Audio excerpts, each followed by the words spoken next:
Assalamualaikum warahmatullahi wabarakatuh.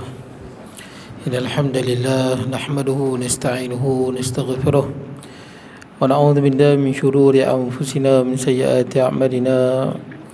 May yahdihillahu fala mudilla lahu wa may yudlilhu fala hadiya lahu. Asyhadu an la ilaha illallah wahdahu la syarika lahu wa asyhadu anna sayyidana wa nabiyyana Muhammadan abduhu wa rasuluh. Allahumma salli wa sallim wa barik ala sayyidina Muhammad wa ala alihi wa ashabihi ajma'in. Subhanaka la ilma lana illa ma 'allamtana innaka antal alimul hakim. Rabbi shrah li sadri wa yassir li amri wahlul 'uqdatam min lisani yafqahu qawli. Wala hawla wala quwwata illa billahil 'aliyyil 'azim, amma ba'd. Hadirin sami'ah yang dirahmati Allah, alhamdulillah pada malam ni kita dapat bertemu. Tuan-tuan mau sihat tak? Baik. Jadi kita berhenti di muka surat 204. Betul tak? Bawah tu. Masih lagi dalam bab perang Badar. Perang Badar. Qala musannifu rahimahullahu ta'ala wa nafa'ana bi ulumi fid darain, kata pengarang. Jadi kita berhenti di bab yang mana Abu Sufyan bawa 50,000 dinar hasil dagangan daripada Syria. Kemudian Nabi SAW dengan para sahabat lebih kurang 313 cuba nak memintas kafilah dagang Quraisy. Pasal apa? Quraisy sentiasa bermusuh dengan Nabi SAW dengan para sahabat dia. Jadi kemudian Abu Sufyan telah hantar minta bantuan daripada penduduk Mekah. Maka penduduk Mekah diketuai oleh Abu Jahal, bergerak lebih kurang dalam 1,000 orang dengan kekuatan 700 ekor unta, 300 ekor kuda, dan 600 tentera dia lengkap dengan baju besi. Nabi SAW pula tak banyak, unta ada 70, kuda ada 2. Yang ada baju besi katanya 2 orang baju besi lengkap. Yang lain tak ada baju besi. Quraisy 600 orang baju besi lengkap.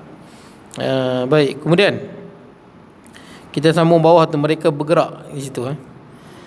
Mereka bergerak laju ke arah utara menuju Badar. Siapa ni? Abu Jahal dengan 1,000 tentera dia. Semasa dalam perjalanan mereka mendapat maklumat baru daripada Abu Sufyan yang menyuruh mereka pulang kerana kafilah telah dapat melepaskan diri daripada tentera Islam. Maksudnya Abu Sufyan ni dia bukan nak perang sangat. Dah lepas diri, buat kita perang.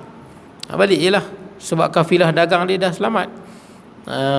Baik, ini satu orang yang tak beriman, tapi dalam hati dia tidak ada permusuhan dengan orang Islam.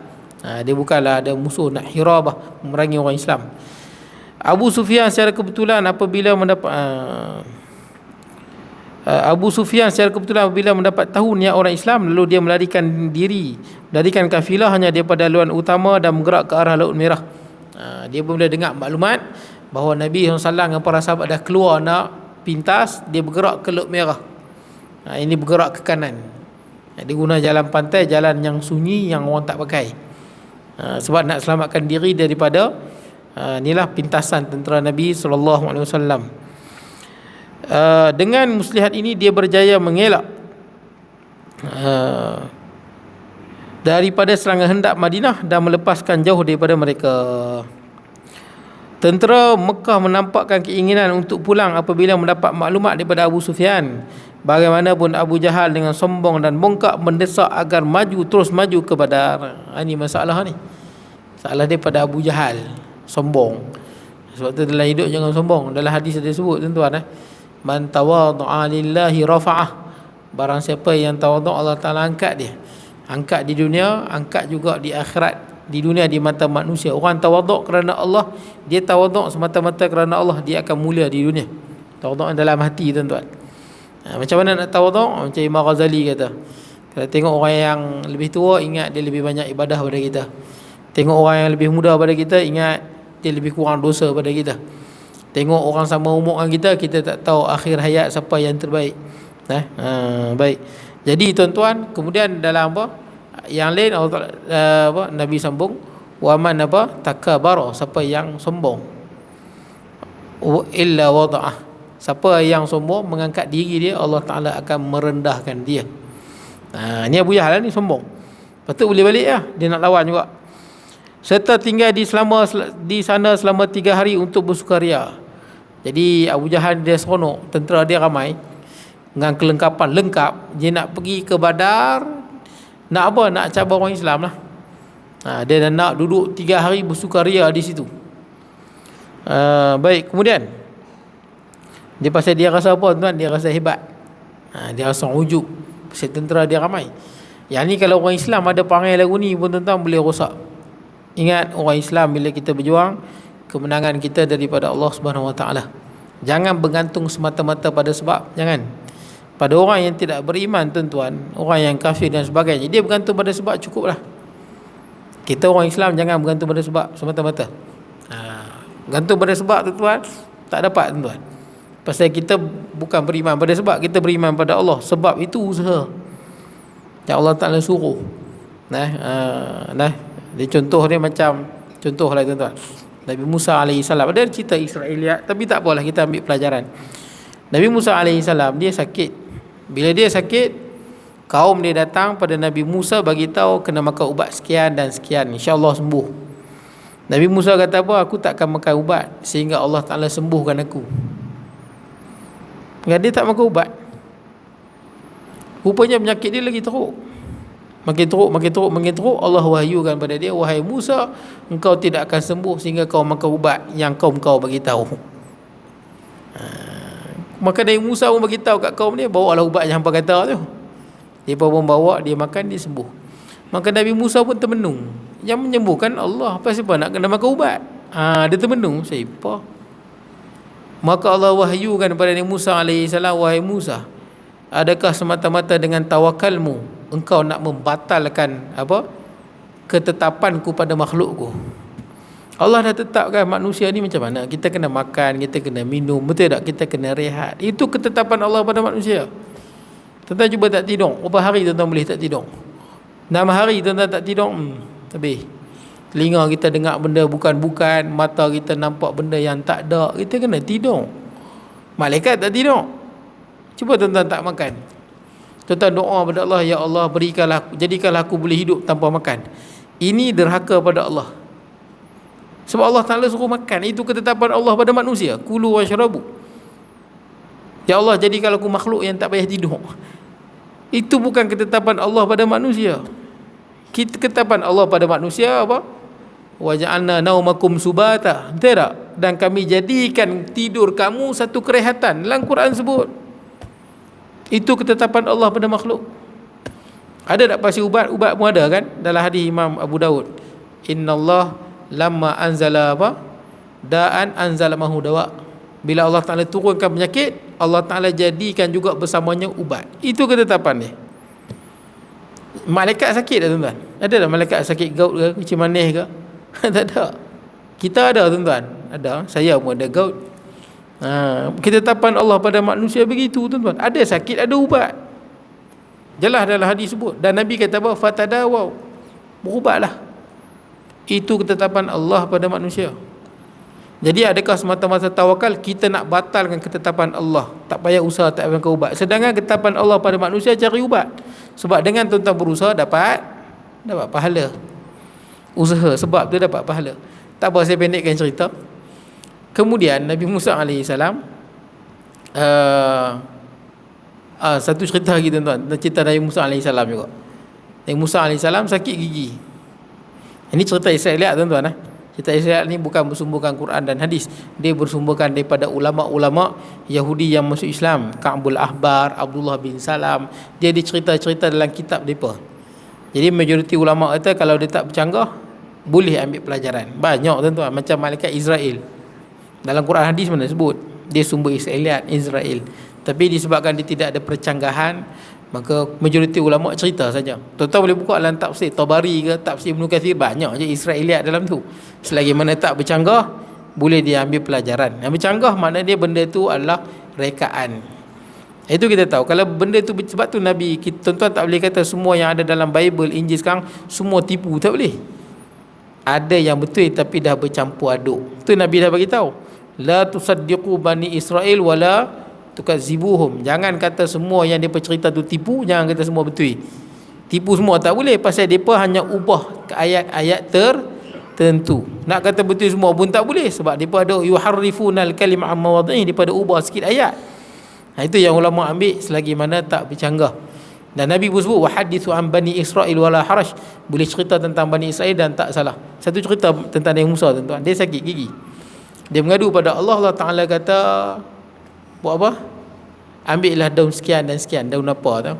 Tuan-tuan ingat dulu ubat gigi apa? Sureko, ingat? Sureko. Tak ingat? Dulu lama dah. Sureko pakai daun tu lah, daun apa tau. Cerita Nabi Musa tu lah. Katanya bila buh dalam gigi hilang sakit. Nabi Musa pun pergi, dia ambil daun tu bubuh. Saya lupa daun apa tau, saya lupa nama daun tu. Bubuh, hilang sakit. Selang apa lama, Nabi Musa sakit gigi lagi. Tapi kali ni Nabi Musa tak berdoa pada Allah, terus pergi kat pokok tu. Pergi kat pokok tu, bubuh kat gigi dia, tak sembuh. Maka Nabi Musa mengadu pada Allah, ya Allah, bukankah daun engkau telah apa? Mengkhabarkan bahawasanya daun ni boleh menyembuhkan. Kata Allah Subhanahu Wa Taala, pada mula-mula kau berdoa kepada aku dan aku berikan kesembuhan melalui daun tu. Tapi kali ini dia pergi terus pada daun tu, tak pergi pada Allah. Jadi daun tak boleh menyembuhkan. Daun tu hanya sebab. Allah Ta'ala, itu saya kata, sebab musabab ni ketetapan Allah pada manusia. Nah, tuan-tuan minta pada Allah umur panjang tapi tak mau makan, boleh ya? Ya Allah, saya nak umur panjang tapi makan tak mau, minum tak mau. Itu derhaka pada Allah. Nah, baik. Jadi nak ceritanya tuan-tuan, kita dua sekali orang Islam. Sebab pun kena ikut, tapi kebergantungan hati pada Allah, bukan pada sebab. Tapi pada orang yang tak beriman pada Allah, orang yang fasik, derhaka, dia cukup sekadar dia bergantung pada sebab Allah Ta'ala bagi. Nah, cukup dengan bergantung pada sebab. Baik. Sebab syurga dunia jannatul kafir. Dunia itu syurga bagi orang kafir, sijnul mukmin, penjara bagi orang beriman. Banyak benda kita tak boleh buat. Hidup bergantung pada Allah Subhanahu Wa Taala. Baik tuan-tuan. Kemudian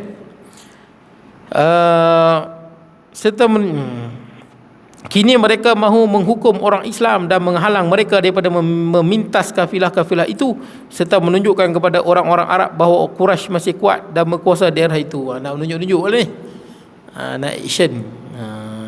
Baik.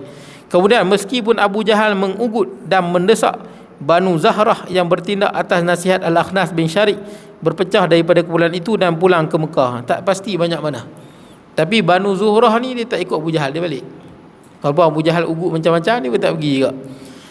Mulai saat itu Al-Akhnas kekal sebagai penjaga kebun kurma untuk Bani Zahrah dan bekerja dengan membuta tuli, kurang tepat terjemahan dia, dalam semua hal yang berkaitan. Maksud dia apa? Al-Akhnas bin Syariq ni dia terus berkhidmat pada Bani Zahrah setelah tu. Pasal apa? Dia bagi nasihat, Bani Zahrah dengar, dan Bani Zuhrah selamat daripada kalah dalam perang Badar. Jadi Al-Akhnas bin Syariq.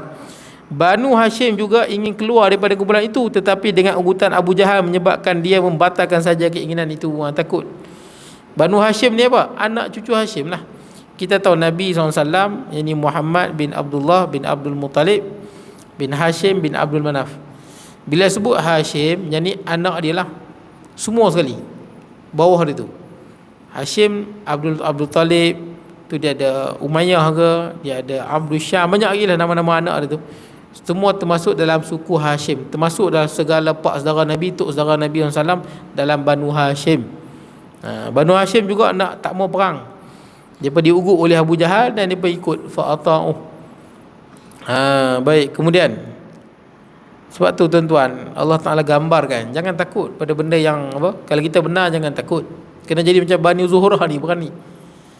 Dalam Quran kan sebut cerita tentang kaum Nabi, Firaun, wastakhaffa qaumahu fa'ata'u innahum kanu qauman fasiqin. Firaun menakut-nakutkan kaum dia, ugut-ugut. Fa'ata'u, depa pun taat pada Firaun. Pasal apa? Pasal takut. Takut sini tak betul. Kemudian Allah Ta'ala kata apa? Sesungguhnya kaum Firaun itu qauman fasiqin, satu kaum yang jahat, derhaka. Jangan takut pada benda yang tu. Kena jadi macam tukang sihir. Tengok tukang sihir tu kan, kata ada 1000 tukang sihir tu, yang bila dia beriman pada Musa, Firaun ugut keluar, kalau tidak aku akan potong tangan dan kaki, paku dekat tiang kurma salib. Semua taat sehingga semua mati syahid. Jangan takut pada ugutan kalau kita di pihak yang benar. Takut di situ takut yang salah, takut yang tak betul. Quran sebut dah, bila Fir'aun ugut kaum dia taat pada Fir'aun kerana takut, itu satu kaum yang jahat. Takut ni bukan saya kata tak bagus, ada masa bagus. Bila kita nak buat dosa, takut. Takut tu bagus, ikut. Jangan lawan pula. Kita tak pernah rasuah, tiba-tiba kita nak ambil rasuah, dah hati kita ni kalau kena tangkap mati ni. Takut tu bagus, jangan lawan, taat ikut takut tu. Takut tu bagus, dia penyelamat. Kita tak pernah berzina, tiba-tiba nak berzina, fikir nanti iman kena cabut, macam mana kita tanggalkan pakaian. Takut nanti semayang pun hilang khusyuk. Takut nanti orang tengok muka pun tak ada seri. Orang yang dekat dengan Allah tengok muka kita meluat. Pasal apa? Berzina. Tengok muka tak ada seri, orang tengok meluat. Kita pun duduk siang, takut ni, berzina ni, takut Allah Ta'ala murka. Takut tu bagus, jangan lawan. Tuan-tuan nak buat jahat, tuan-tuan takut tu bagus. Tuan-tuan marah ke orang, tuan-tuan nak buat jahat ke dia, sihir ke, nak pergi bunuh, habis fikir, kalau aku sihir ni boleh batal iman. Sihir boleh membatalkan iman, murtad. Nak pergi bunuh orang, takut nanti kena tangkap, kena hukum gantung pula. Takut tu bagus, jangan lawan. Takut tu ikut, tuan-tuan. Itu penyelamat kita. Baik, kemudian jadi mereka semua takut, tuan-tuan. Ni takut tak kena ni. Banu Hashim tak, dia tak lawan, dia join. Ada yang terkorban dalam perang Badar. Tentera Quraisy selebihnya kini berjumlah 1,000 orang. Jadi tak banyak mana lah. Banu Zurah tak banyak mana, 400 je lah yang keluar tu. Dan mendekati Badar serta berkemah di luar kawasan berpasir bernama Al-Urwatul Quswa. Dia berehat di situ. Sementara itu pasukan perisik Madinah melaporkan kepada Nabi SAW bahawa pertumpahan darah dengan tentera Mekah tidak dapat dielakkan. Tak dapat. Sebab apa? Sebab tak tahu. Mereka sangka boleh jadi Abu Jahal ni terus bergerak ke Madinah. Mereka sangka begitu. Kemudian justru langkah berani harus diambil apabila melihat keadaan demikian, atau tentera kafir akan mengambil kesempatan dan pada akhirnya mereka boleh menggagalkan perjuangan mula Islam serta menindas orang-orang yang beriman.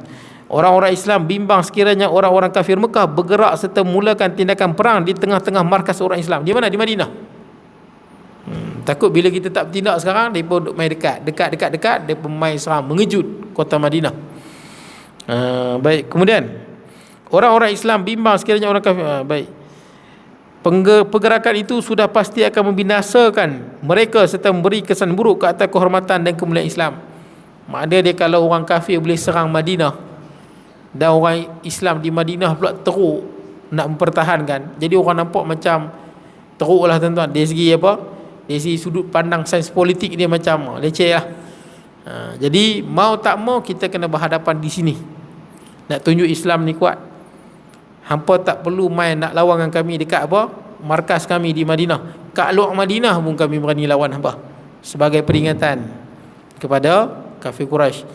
Kemudian melihat kepada perkembangan terbaru yang gawat itu, Nabi SAW memanggil satu mesyuarat tergempar untuk mengkaji situasi yang sedang berlaku dan bertukar-tukar pandangan dengan para pemimpin tentera. Ini penting, tuan-tuan.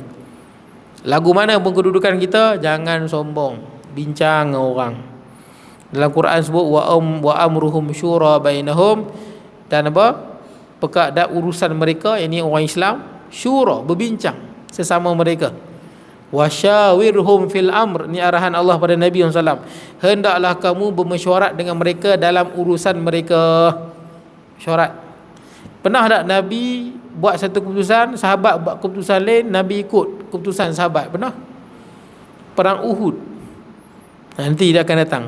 Nabi SAW berpandangan kerana Nabi mimpi kan. Nabi masukkan tangan Nabi dalam baju besi, Nabi terjemah baju besi itu sebagai Madinah. Ada apa lembu yang disembelih, Nabi terjemahkan apa? Sahabat dia yang terkorban syahid. Pedang Nabi sumbing, Nabi tafsirkan sebagai ahlul bait dia yang terkorban. Nabi berpandangan supaya bertahan dalam kota Madinah masa perang Uhud. Tapi Hamzah, pak saudara Nabi, dan ramai lagi berpandangan jangan, nanti orang kata kita takut. Orang kata kita takut, kita bertahan dalam ni, keluarlah. Disebabkan ramai sahabat Nabi berpandangan keluar, bertemu musuh di luar Madinah, yang ni bertemu di Bukit Uhud, Nabi ambil pandangan tu. Boleh saja, tuan-tuan. Kita bukanlah setaraf dengan Nabi SAW, tuan-tuan. Tinggi mana pun kita, tuan-tuan, buat mesyuarat, kalau ada keputusan majoriti begitu, ada baiknya taat saja. Ada kebaikan di situ. Nabi pun tuan-tuan dia ambil keputusan tuan-tuan, keputusan daripada sahabat Nabi. Dan kalau ikutkan tuan-tuan, perang Uhud menang. Tapi sayang tuan-tuan, bila yang duduk atas bukit tu turun, dan dia terkhilaf. Depa sangka Khalid Walid lari tinggal harta, depa sangka lari terus. Rupanya itu perangkap. Baik, kemudian dalam keadaan ini setengah orang Islam bimbang dengan pertempuran dahsyat bakal menimpa dan keberanian mereka mula goyah. Sehubungan dengan ini turun ayat Quran. Ada sebahagian sahabat Nabi dia timbul perasaan goyah. Pasal apa goyah? Sebab dia nak tahan kafilah. Kafilah tu ramai mana? Tak ramai, ada 40 orang Dia pun bukan ada senjata. Kafilah dagang tu ada 40 orang aja. Bukan lengkap dengan senjata. Dan ada wang tunai 50,000 dinar, lebih kurang 50 juta lah duit kita. Baik. Jadi tuan-tuan, sebahagiannya terkejut. Ini bukan nak keluar sikit je dengan yang pakai baju besi 2 orang je. Kuda pun 2 je, unta 70 je. Sahabat Nabi yang lain tak ada baju besi. Tiba-tiba nak lawan dengan musuh yang ada 1,000. Kuda unta ada 700, kuda ada 300, 600, lengkap baju besi atas bawah. Jadi macam mana tu? Macam tak balance kekuatan tu. Keluar ni untuk berhadapan dengan kafilah, tiba-tiba nak berhadapan dengan musuh yang sangat kuat. Jadi benda ni tak dijangka kan, benda yang tak dijangka. Sehubungan dengan ini turunlah ayat Quran. Kama akhrajaka rabbuka min baitika bil haqqi wa inna fariqan minal mu'minina lakarihun yujadilunaka fil haqqi ba'dama tabayyana ka'annama yusaquna ilal mauti wa hum yanzurun. Sebagaimana harta rampasan perang ditentukan pembahagiannya dengan kebenaran, maka Tuhanmu wahai Muhammad mengeluarkan dari rumahmu untuk pergi berperang dengan kebenaran juga. Sedangkan sebahagian daripada orang-orang beriman itu sebenarnya tidak suka turut berjuang. Mereka membantah kamu tentang kebenaran berjihad setelah nyata kepada mereka kemenangan yang yang engkau janjikan, seolah-olah mereka dihalau kepada kematian sedangkan mereka melihat sebab-sebabnya. Jadi Allah Ta'ala sebut tentang hati sebahagian daripada para sahabat Nabi. Tapi tuan-tuan, lepas tu Allah Ta'ala tetapkan, inilah manusia tuan-tuan, hati dia berbolak-balik. Mula-mula takut, tak jangka. Tapi bila dah jadi perang, Allah Ta'ala tabahkan hati dia. Dan orang yang ikut dalam perang Badar ni semua mendapat jaminan syurga. Ahli Badar, ingat ahli Badar, ahli syurga. Itu yang Hatib bin Abi Balta'ah tu kan. Kan Nabi sebut la'allallah ittala ila ahli badrin, faqal, Allah Ta'ala melihat pada orang yang ikut perang Badar dalam keadaan puasa, susah, tak ada kelengkapan, lawan dengan musuh yang lebih lengkap. Allah Ta'ala kata apa? I'malu ma syi'tum, lakukanlah apa saja, faqad wajabat lakumul jannah, sesungguhnya aku telah jamin bagi kamu syurga. Ini ahli Badar. Nabi SAW maklumkan kepada orang-orangnya situasi serius itu serta minta pandangan mereka. Nabi minta pandangan. Ini cara mesyuarat, minta pandangan. Baik, Abu Bakar radhiyallahu anhu orang pertama bercakap dan berjanji mematuhi perintah Nabi SAW dengan tidak berbelah bahagi, diikuti Umar. Sayyidina Abu Bakar taat, apa keputusan Nabi taat. Kemudian diikuti Umar sambil berdiri dan menyatakan sokongan kepada pandangan sahabatnya itu. Kemudian bangun Al-Mikhdad bin Amr dan berkata, wahai pesuruh Allah, ayuh majulah seperti yang diperintahkan Allah ke atasmu. Kami semua bersama Tuhan hamba. Kami tidak akan berkata seperti kaum Israel berkata kepada Musa AS, pergilah kamu dan Tuhan kamu untuk berlawan dan kami tinggal di sini. Ini kata-kata Bani Israel yang saya pernah sebut kat tuan-tuan kan. Bila Nabi Musa ajak kaum dia perang bebaskan Palestin. Kat dalam Palestin tu ada kaum Jababirah, satu kaum yang badan dia besar dan kejam, bengis. Dia kalau lawan orang dia bunuh semua. Dia bunuh orang, tengkorak musuh tu dijadikan tempat minum arak. Memang kejam lah, orang yang sangat kejam dan bengis. Kaum Amaliqah, satu kaum katanya badan dia besar dan kuat, luar biasa. Dan saya pernah tengok gambar, katanya suku kaumnya ada lagi sikit, tak banyak. Di Mesir ada tapi tak banyak, sikit. Memang besar tuan-tuan, saya dia besar, luar biasa. Lengan dia besar, tangan dia ni pun besar. Jadi luar biasa kuat fizikal dia tu. Baik, maksud dia tak perlu masuk gym lah tuan-tuan, badan dia memang kuat. Kemudian Jadi ni yang dia berkata ni, bila Nabi Musa ajak perang, dia berkata apa? Izhab anta wa rabbuka faqatila inna hahuna qa'idun. Wahai Musa, hang pergilah dengan Tuhan hang. Hang pergilah perang, kami duduk sini ya. Ini kata-kata Bani Israel pada Nabi Musa AS. Dan sehingga Nabi Musa tak berjaya nak bawa mereka bebaskan Palestin kerana sikap mereka tak mau perang. Dan Allah Ta'ala hukum mereka sesat di ladang teh selama 40 tahun. Sesat 40 tahun di ladang teh kerana keengganan mereka nak berperang bersama Nabi Musa AS. Tetapi kami akan berkata, pergilah dan Tuhan kamu untuk berlawan dan kami akan bersama kamu. Pergi perang, kami bersama dengan kamu. Dengan izin Allah, sekiranya Tuhan hamba membawa kami ke Barak al-Ghimat, kami tetap berjuang dengan penuh hati menentang mereka sehingga mencapai kejayaan. Di tempat yang jauh lah, bawa ke sana pun kami pergi perang juga. Lalu baginda berterima kasih dan berdoa untuk mereka. Ketiga-tiga ketua yang bercakap itu datangnya di kalangan muhajirin, iaitu sebahagian kecil tentera Nabi SAW. Nabi SAW mahu mendengar pandangan di kalangan Ansar kerana mereka merupakan majoriti tentera dan dijangka pemikul tugas yang paling besar. Tambahan pula syarat-syarat perjanjian Aqabah tidak mewajibkan mereka berperang di luar kawasan mereka. Ansar ada 231 tuan-tuan. Muhajirin ada 89 macam tu je. Ansar ramai.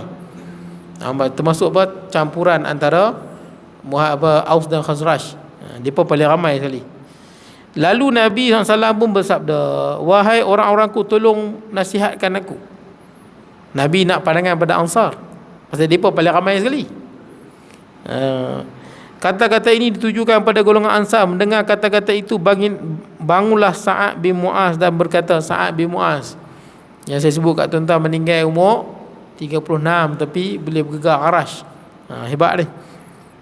Demi Allah aku percaya Tuhan hamba mahukan kami bercakap. Nabi SAW betul terang sabdanya, ya. Maka berkata Sa'ad, wahai Nabi Allah, kami yakin dengan Tuhan hamba dan kami menjadi saksi apa yang Tuhan hamba janjikan kepada kami, dan kami berikrar tanpa belah bahagi bahawa apa yang Tuhan hamba bawa ialah kebenaran. Kami berjanji bahawa sungguhnya kami taat dan sanggup berkorban untukmu. Kami akan turut perintah Tuhan hamba, dan demi Allah bahawa Tuhan hamba yang dikirim dengan segala kebenaran, sekiranya menyuruh kami terjun ke lautan sekalipun, kami bersedia melakukan, bahkan tidak ada seorang pun di antara kami yang tinggal di belakang. Kami tidak akan menyesal menentang musuh. Kami pengalaman dalam peperangan dan kami berharap Allah akan menunjukkan kepada Tuhan hamba melalui tangan kami ini akan kebenaran yang dapat dilihat dengan mata kepala Tuhan hamba. Ayuh bimbinglah kami ke medan perang dengan kalimah Allah. Semangat tuan-tuan. Tak goyang langsung lah tuan-tuan. Ni Nabi dengar, Nabi rasa senang hati tuan-tuan. Baik. Nabi SAW terharu dengan sumpah setia dan semangat berkorban yang ditunjukkan oleh para sahabat di saat genting itu. Kemudian baginda bersabda, mari kita mara dan berikan sorakan kerana Allah telah berjanji kepadaku salah satu di antara dua jalan yang menguntungkan melalui rampasan perang atau berjuang pada jalan Allah menentang orang kafir. Dengan izin Allah, sekiranya aku ternampak seolah-olah musuh kita bergelimpangan lemah. Maksud dia Nabi seolah-olah nampak. Yang ni kita panggil mukjizat lah. Macam kasyaf, Nabi nampak benda yang tak berlaku. Nabi seolah-olah nampak benda tu. Musuh akan kalah dalam perang Badar. Tidak jauh daripada sekitar Badar, Nabi SAW dan Abu Bakar menjalani operasi meninjau dan mereka dapat mengesan perkembangan Quraisy. Mereka bertemu seorang Badawi tua di sekitar tempat itu dan berjaya memujuknya untuk mendapatkan maklumat tepat tentang kedudukan tentera kafir. Ambil maklumat, pujuk tuan-tuan, kena pujuk lah. Pujuk ke buatlah macam mana pun, yang penting kita dapat maklumat dia. Boleh tuan-tuan. Macam Sayyidina Ali radhiyallahu an, masa dia nak keluarkan surat daripada perempuan tu kan, Hatib bin Abi Balta'ah, dia bawa surat tu. Dia percaya-cari kat dia, tak ada. Suruh-suruh dia tak mau bagi tahu, dia diam je. Sayyidina Ali kata apa? La tukhrijanna risalah, hang keluar surat tu. Aw la nurjarridannak, ataupun kami telanjangkan hang. Bawa pulang kat mana letak surat tu kan, bagi telanjang kat sini. Dan ada orang perempuan tu bawa pulang surat tu. Ada yang kata dalam sanggui dia, ada yang kata dalam gulungan gulungan bekas makanan dia, bekas dia. Boleh tuan-tuan, pasal kita nak dapat maklumat. Ini untuk keselamatan negara. Kemudian